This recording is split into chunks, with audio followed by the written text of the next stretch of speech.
Asalaamu calaykum waraxmatullaahi tacaala wabarakaatu dhammaan asxaabteeda qiimaha iyo qaayaha inaga mudan meel walba aad dunida ka joogtaan waxaan idin leeyahay isku soo naqad wanaagsan soo dhawaada.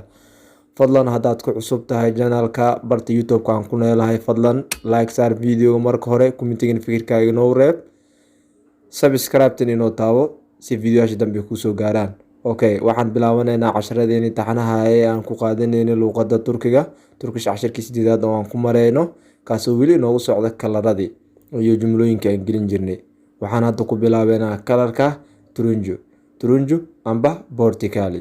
Turunju ama porticali waxaa loola jeedaa kalarka orange aad baad u taqaanaa kalarka oranjaha markaas waxaan gelinaynaa jumlad turunju rengi severim waxaan jeclahay midabka orange waay amba waxaan jeclahay kalarka oranjaha turunju micnaheedu waa orange,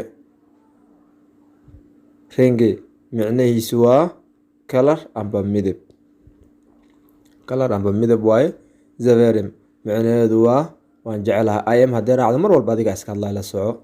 Waxaan ku bilaabeynaa haddana biyaas. Waa maxay biyaas? Biyaas waa kalarka cadaanka ah.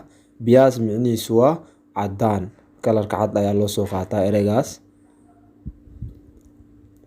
Waxaan gelinaynaa jumlad asigana biyaas elbizeleri giirim. Biyaas elbizeleri giirim waxaa loola jeedaa waxaan xirtaa dhar cad amba waxaan qaataa darees cad. Biyaas micnaheedu waa cadaan. Biyaas micnihiisu amba micnaheedu waa cadaan.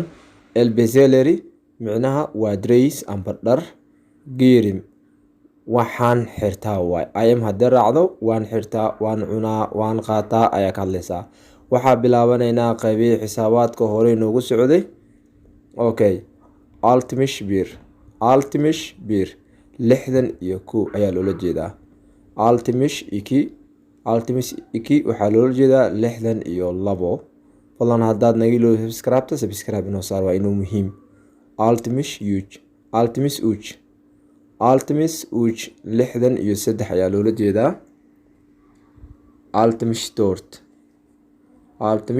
waxaa loola jeedaa 64. Altmış beş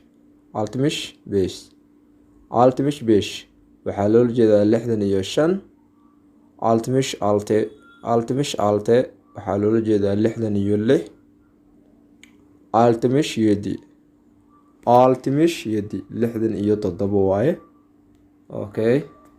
Altmış sekiz 68 waaye. Altmış dokuz 69 waaye. Nala socda. Yedmiş micnaheedu waa 70. Yedmiş haddii aad maqasho micnaheedu waa 70. Qaybaha xisaabaadka aad bay muhiim u yihiin hala xifdiyo. Yedmiş bir 71 ayaa loola jeedaa. Yedmiş bir. Yedmiş iki 72. Yedmiş iki 72. Yedmiş üç 73 ayaa loola jeedaa. Yedmiş üç 73. Yedmiş dört waxaa loola jeedaa 74. Yedmiş dört waxaa loola jeedaa 74. Yedmiş beş 75 waaye. Yedmiş altı 76 ayaa loola jeedaa iyaduna. Weli waxaan qaadanaynaa qaybihii xisaabaadka aan ku guda jirno. Yedmiş yedi waa 77 asigana. Yedmiş sekiz micnihiisu waa 78. La socda qaybaha xisaabaadka aad bay muhiim u yihiin adduunyada dhan waa xisaab. Yedmiş dokuz waa 79. Seksen waa 80. Seksen waa lambarka 80. Halkan ayaan kusoo gabagabeynaynaa casharihii aan ku qaadanaynay luuqadda Turkiga. Intaan cashirka la xiga aan kaga kulmayno waxaan asxaabta qiimaha iyo qadarinta iyo qaayaha mudan idinkaga tegayaa sidaa iyo nabadgelyo. Waxaan jeclahay anagoo nabad qabna inaan dib u kulmi doono.